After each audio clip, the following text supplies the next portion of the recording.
7 o'clock by the Longines Presentation Watch. The finest watch ever offered under the Longines banner.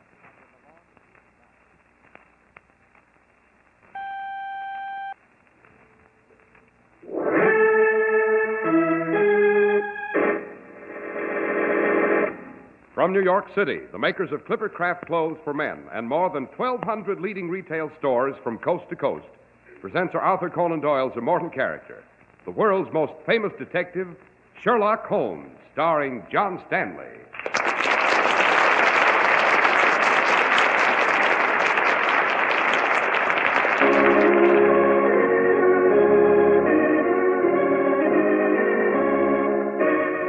This week's adventure, the case of the well-advertised murder.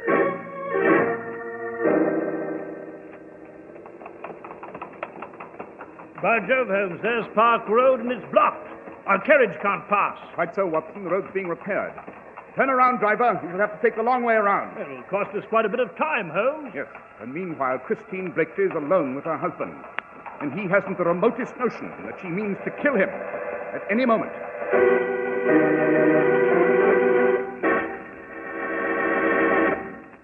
Do you mind if I take a moment, Mr. Holmes, to tell our listeners that Clippercraft clothes are priced like sale merchandise? Just a second, Mr. Harris. My name is Behrens, and I like sales as well as the next guy. But how about the quality of these Clippercraft clothes? Well, I'm glad you asked, Mr. Behrens, because Clippercraft quality is superb. Luxuriously tailored, of really fine, long-wearing fabrics, and only $40 and $45. Imagine this. A truly expensive-looking Clippercraft worsted suit costs only $45. Well, how come? That doesn't seem reasonable to me. Well, you see, Mr. Behrens, more than 1,200 of America's fine independent stores combine their purchasing power. That makes for enormous savings in production and distribution. Well, granted, but I want to see before I buy. Where do I see these Clippercraft clothes? Right in your own community at the friendly independent store that sells Clippercraft suits and topcoats and overcoats, too. Just you compare Clippercraft with clothes selling for many dollars more. Thanks, I will. I like good clothes, but I like to save money, too.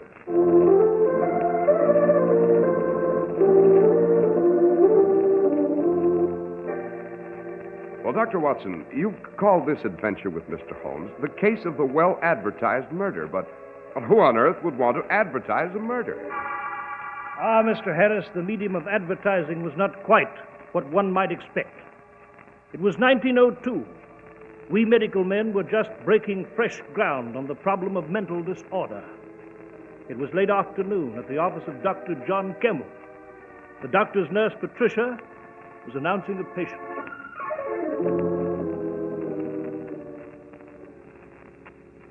Mrs. Richard Blakely to see you, Doctor. I filled out a card for her. Oh, do bring her in, Patricia. Yes, Doctor. This way, please, Mrs. Blakely. Thank you. Sit down, Mrs. Blakely. That's it.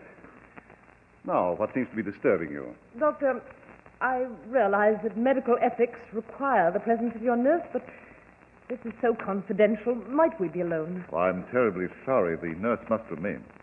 Patricia's a very understanding girl, Mrs. Blakely. Dr. Campbell and I have worked together for many years, ma'am, on every conceivable type of case, so you needn't feel embarrassed. Go on, Mrs. Blakely. Well, I haven't an ordinary illness. I have an illness, I should say, of the mind. Oh, Doctor, I haven't got the courage to speak of this, to face it. Well, won't you try? I can't help you if you won't try, Mrs. Blakely. Very well, I'll try. I'm Mrs. Richard Blakely. Notes, Patricia. Yes, Doctor. My marriage to Richard was a marriage of impulse. I became infatuated with him. Richard was handsome and well-bred and gallant. He was my Lochinvar come out of the West. Of course, after a few years of marriage, the first ecstasy died. The inevitable erosion of time began. Our marriage assumed the standard pattern of inertia, and I grew bored. And then I grew to dislike Richard. Doctor, I can't bring myself to say this. Now, please try, Mrs. Blakely. I'm sure you can. I disliked Richard in a petty way. It was a desire to avoid him more than anything else. He traveled because of business. I'd hoped he'd be delayed, giving me more time without him. I began filling the house with guests so that we shouldn't be alone. How did your husband react to this? Oh, he became irritated. Richard is jealous and possessive. He wants to be with me constantly. Then I thought of a divorce. Uh-huh. And what did you decide? Oh, it would be hopeless. He'd never grant one. Besides, even if I succeeded, he'd follow me and haunt me and use every device imaginable to bring me back. Now, why have you come to see a physician? Well, I began reading about the new theories of that doctor in Vienna, Sigmund Freud. Ah, yes, an astounding development. Brilliant craftsman of the human psyche. I became obsessed with what sort of demons might be lurking in my own unconscious. You shouldn't be alarmed, Mrs. Blakely. Each of us has skeletons in the closet whose rattling is sometimes terrifying. Well, perhaps you can dismiss it, Doctor, but I can't. I've made a horrible discovery about myself. What is it, Mrs. Blakely? I want to kill my husband. Really? That's why I've come to you. I'm afraid of going out of my mind. I've read every word of Freud's. I have the symptoms. I've constant headaches and pressure at the back of my head and sudden palpitations of the heart. I can't sleep and my hands tremble. They're abnormally cold. And I find myself exhausted suddenly for no apparent reason. You haven't been exerting yourself physically? No. Shall I prepare for a physical examination, Doctor? In a moment, Patricia. Mrs. Blakely, this desire to murder your husband, tell me more about it, can you? Well, in the morning, when he's having his breakfast coffee, I think how easily I might poison the cup. And when we're in the underground, I think how simple it would be to push him before the train and say it was an accident. I'm on the road to insanity, Doctor. There's no doubt of it. And always, after I think of murdering Richard, I have spells. Breathing is difficult for me. I feel faint. Now, easy, Mrs. Blakely, easy. Must be something you can do. I mustn't go through with this awful thing. Bromide, Patricia, and hot water immediately. Yes, Doctor.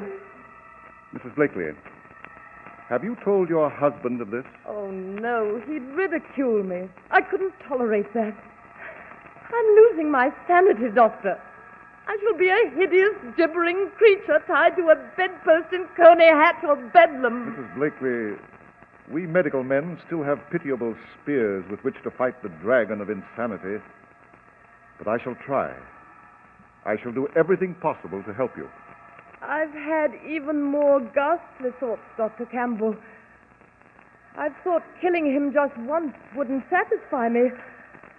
I've had a lust to take a knife and plunge it into his body over and over and over.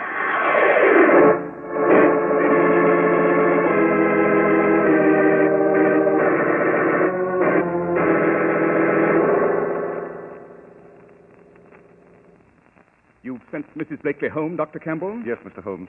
I administered a bromide and told her to go home and rest.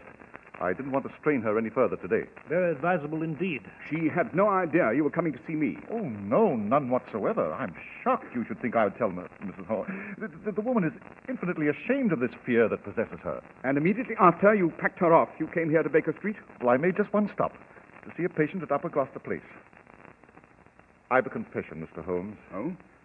I've come to tell you about this case as fast as I could because the great psychoanalyst Sigmund Freud of Vienna is attracting a great deal of attention. But we doctors are still quite helpless in the face of mental aberration. You agree, Dr. Watson? Unquestionably. You see, Freud has opened a door for our profession, but we've years of research ahead. I thought you might advise me, Mr. Holmes. It's so dangerous a situation. Yes. Dr. Campbell, are you at all familiar with Mrs. Blakely's home? Her family, her husband, perhaps? Oh, no. This afternoon was the first time I'd ever seen or heard of Christine Blakely. Oh, tragic figure, that woman. I wouldn't admit it to her, but I do believe she's on the verge of losing her mind. And of murdering her husband. You've been shockingly careless, Doctor. Fetch your things, Watson. I've what? Where are we off to, Holmes? Mrs. Blakely's house. Immediately. Well, I wouldn't disturb her now, Mr. Holmes. She's so distracted. Now, perhaps tomorrow No, we must see her tonight. She must be removed from the house before she has further opportunities for murdering Richard Blakely. Matter of fact, we've lost precious time already. Where is Mrs. Blakely's residence, Dr. Campbell? Across Regent's Park, St. James Terrace. We'll fetch a carriage and hurry over. Well, the quickest way is by Park Road, past Hanover Gate. Right you are, Dr. Watson. I'm ready, Holmes. Then quickly, gentlemen, quickly.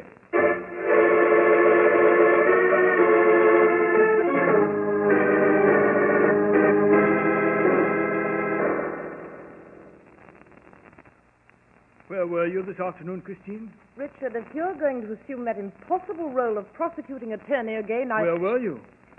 Shopping. You're lying. I was shopping. Now, will you finish your dinner? The roast will be cold. Tell me the truth. If you don't stop persecuting Were you me... with a man? Richard. Christine, I know you so well. You're the cool, statuesque mistress of the household. But in your heart of hearts, you're a cheap, scheming little... You foul mouth! Does it please you to slap my face? Does it add to your feeling of superiority? Spit out, Christine. I know what you really are. Well, then why don't you do what any man with pride would do and get out? Or let me get out? No. You're going to stay here. You're going to go on living with me. I'd never let you wander off. You're the prisoner of St. James Terrace. It's humiliating and unbearable to you, and that is just what I want. It delights me to have this tigress caged and restless in my home. Richard, this endless battling is so absurd. Can't we stop it? We're so weak. Perhaps we should go away together to some spot we knew when we first met. Do you think so? No, I'm never sure whether you're being sincere or if you're just play-acting to amuse yourself. No, I'm not play-acting. Oh, let's talk sensibly. Now, sit back and relax and enjoy your dinner, and then we'll stroll in the park. And we'll talk. Good, sensible talk. All right, Christine. I'll try it. That's better. Now, let me cut a fresh piece of that roast for you. Hand me the carving knife, will you?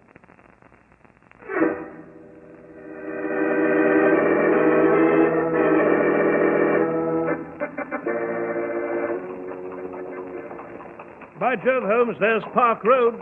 And look, it's blocked. Quite so, Watson. It's being repaired. You see the sign? It's blocked as far as Hanover Gate. We shall have to turn about, Mr. Holmes. We'll have to take Marylebone Road to York Gate and cross the park on the outer circle. Yes, Dr. Campbell. Turn around, driver. Make for Marylebone Road. Hurry!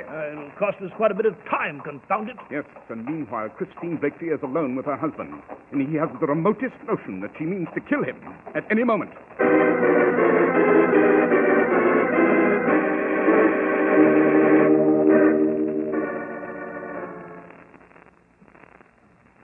There you are, Richard.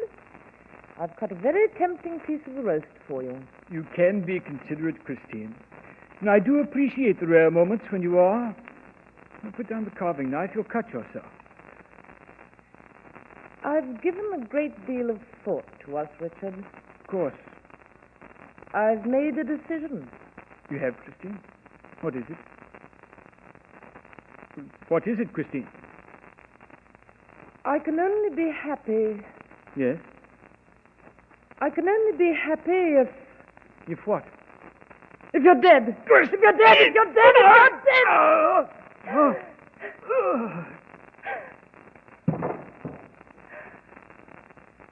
I feel much better now, Richard. I feel much better now.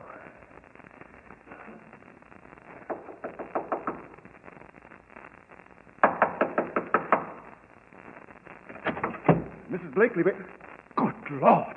We're too late, Dr. Campbell. Holmes, don't tell me the... Mrs. Blakely, Who are you? I'm Dr. Campbell. You must recognize me. You visited my office late this afternoon. Apparently, she's lost all sense of orientation. Mrs. Blakely, you do know who I am, do you not? I've never seen you before. I've never seen any of you before. I know who the gentleman is lying on the floor, though. That's my husband. He's dead. I killed him. With this knife.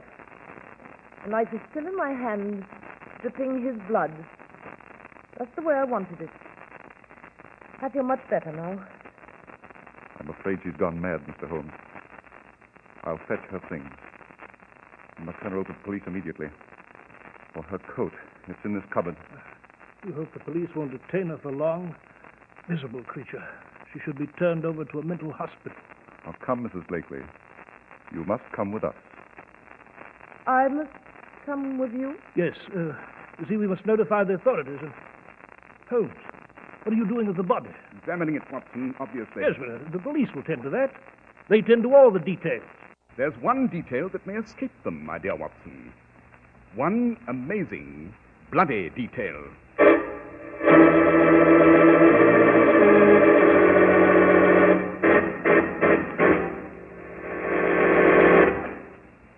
Look, Mr. Barons, let's hold that detail a minute. I'd like to talk to you some more. About Clippercraft clothes? Why, say, you've already sold me. But did I tell you about the You mean fact how that- over 1,200 fine independent stores from coast to coast gang up their buying power? Yes, and combine on manufacturing and distribution so that they can give values that are simply fabulous. Sure, I know. That's why Clippercraft top coats and overcoats look so expensive. But actually, Clippercraft top coats and overcoats only cost $40 to $47.50. Oh, I was coming to that. They're a terrific buy.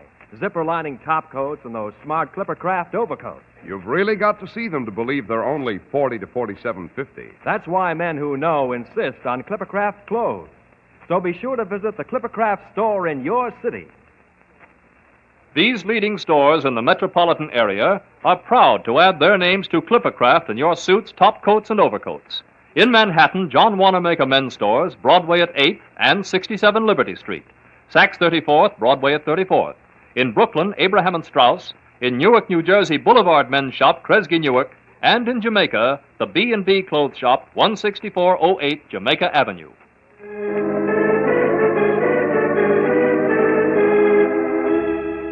Well, Dr. Watson, we're terribly anxious to learn what the astonishing detail was that Mr. Holmes thought might escape the police. Yes, of course, Mr. Harris. Well, sir, Holmes, as usual, refused to elaborate at that point. We notified the police. They removed Richard Blakely's body. Mrs. Blakely, now clearly deranged, was conducted to a prison cell. There was a careful investigation.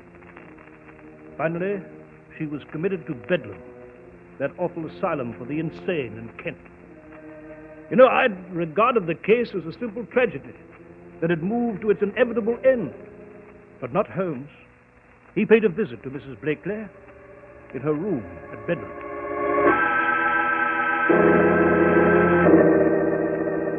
Although we've met, Mrs. Blakely, you won't recognize me. I am Mr. Sherlock Holmes. Yes, they mentioned your name to me. I don't seem to recall what your profession was, Mr. Holmes. I frankly don't recall who you are other than the name. Mine is the profession of criminal detection, Mrs. Blakely. You're with the police? Not at all. I function entirely upon my own. I've no official position, no staff. I've no weapons, other than my brain. A more than satisfactory arsenal, I find. And is there something I can do for you, Mr. Holmes? I have an insatiate curiosity, Mrs. Blakely. I wanted to inquire further about your husband's death. Well, really, unless this is absolutely necessary. I merely wanted to ask if you could recall the exact sequence of events, beginning with the moment when you returned to your home after leaving Dr. Campbell's office. Oh, please don't ask me to do that. I'll become ill again. Why do you ask that question? Simply my own desire to understand every crime in which I'm involved. The last minute design of the grotesque pattern. Well, I really don't remember much. When I came home, all sorts of thoughts ran through my mind.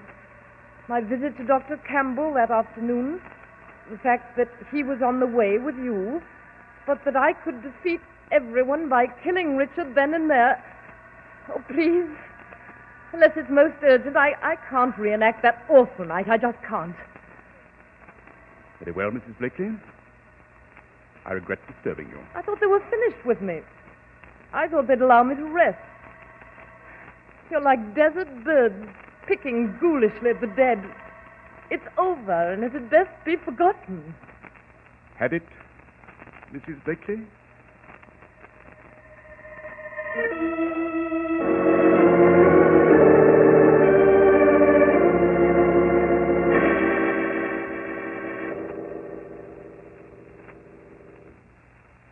Oh, I'm pleased that you dropped by to my office, Mr. Holmes. Are you, Dr. Campbell?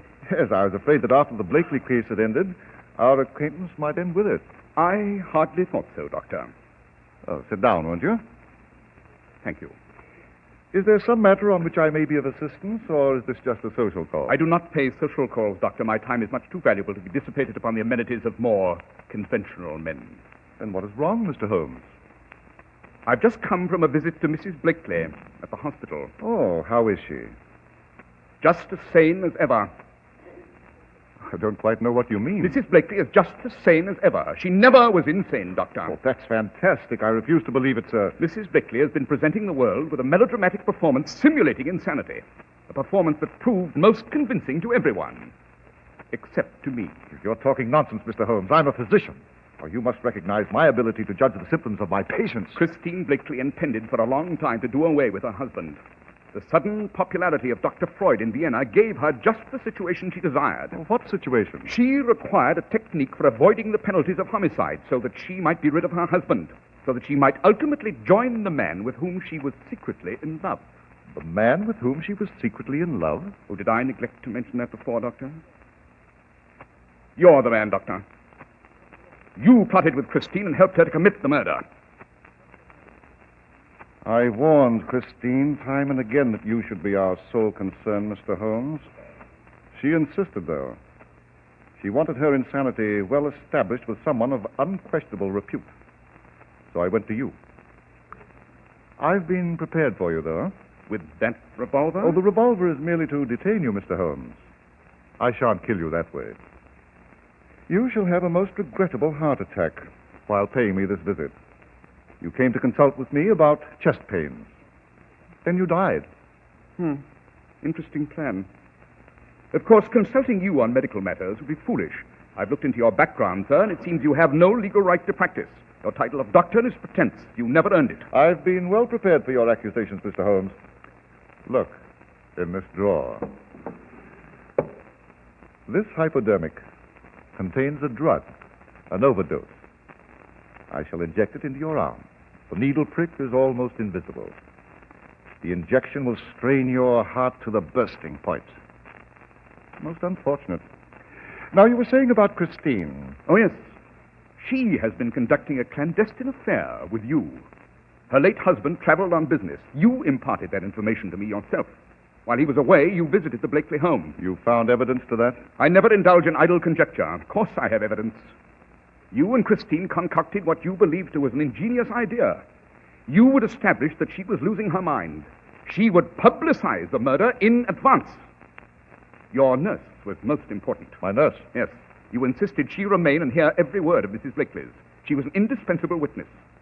Mrs. Blakely would then kill her husband, plead insanity, be committed to a hospital rather than to the gallows, and within a short time she'd be cured, released, and would join you. That was the plan, yes. But you made your first error, Doctor, when you mentioned that you stopped to see a patient at Upper Gloucester Place.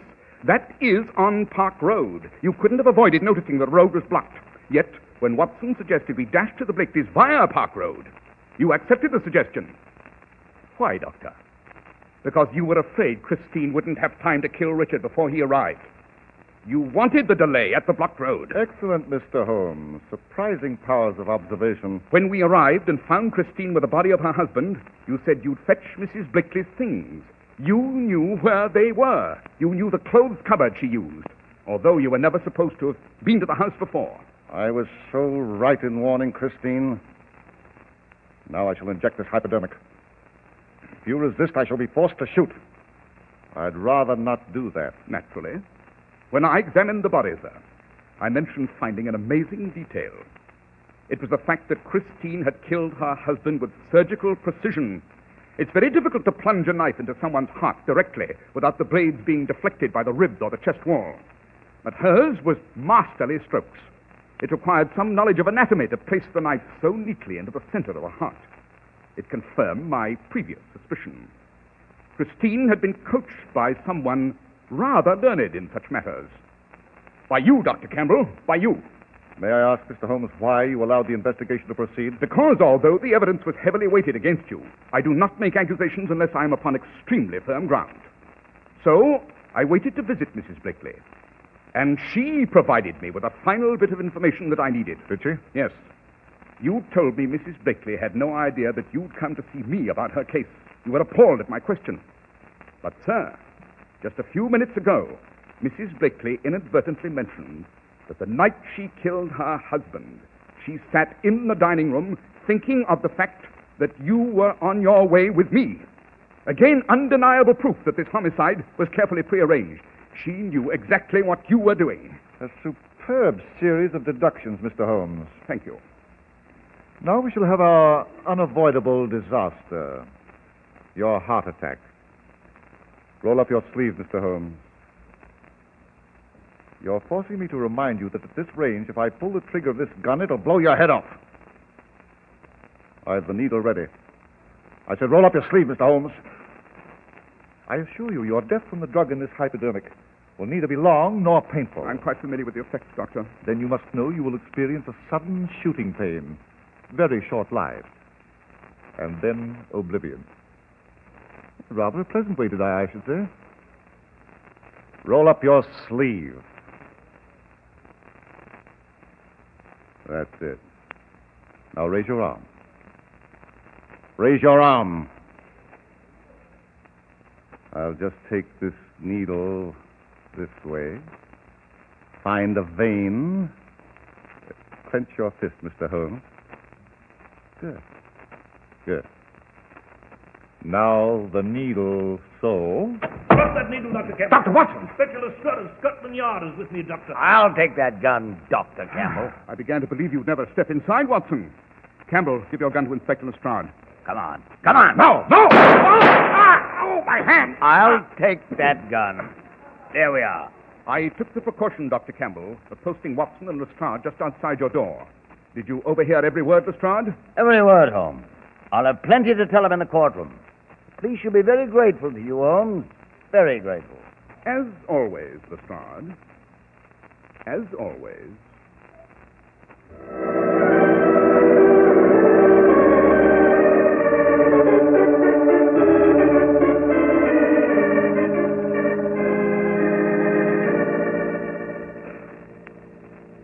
The Persian slipper, Watson. My pipe beats tobacco. Oh, here you are, Holmes. Nothing quite like the armchair here at Baker Street, eh? You know, I've seen in the newspapers that Dr. Campbell, Mrs. Blakely will go on trial next week. Both for premeditated murder. Excellent. A full-blown trial with a noose in the offing. None of your gentle medical inquiries into the dark recesses of Christine Blakely's mind. Amazing, Holmes, amazing. The facility with which you take a seemingly clear-cut case of insanity and prove that it was a scientifically outlined murder. By George, you know, there may have been countless other cases that passed unnoticed, and the killer is now scot-free. Conceivable, don't you think, Holmes? A murder that defies cold logic? It is beyond understanding? I beg to differ, my dear Watson. Any murder that defies explanation just requires time for me to smoke and think. To me, a case that's supposedly beyond human understanding is simply a three-pipe case. Match, please, Watson.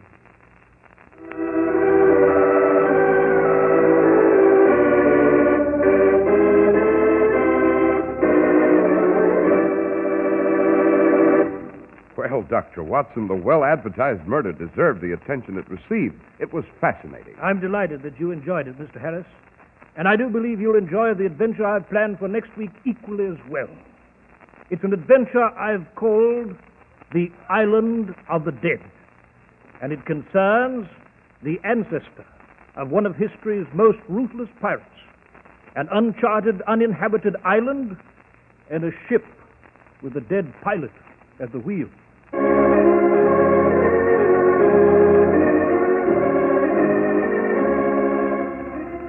The makers of Clippercraft clothes and more than 1,200 stores from coast to coast have brought you another in the new series of broadcasts featuring the world's most famous detective, Sherlock Holmes.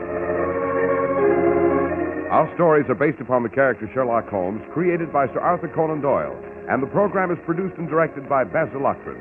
Sherlock Holmes is played by John Stanley, Dr. Watson by George Spelvin. Christine was played by Rita Vale. This week's story was written by Howard Merrill with special music by Albert Berman. If you don't know your Clippercraft dealer, write Clippercraft, 200 Fifth Avenue, New York City. Be sure to listen next week to Sherlock Holmes in the Island of the Dead.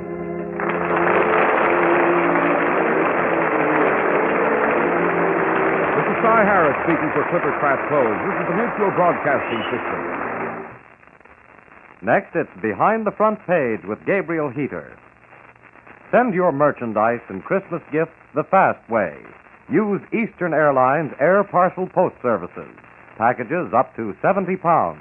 Contact your local post office for details.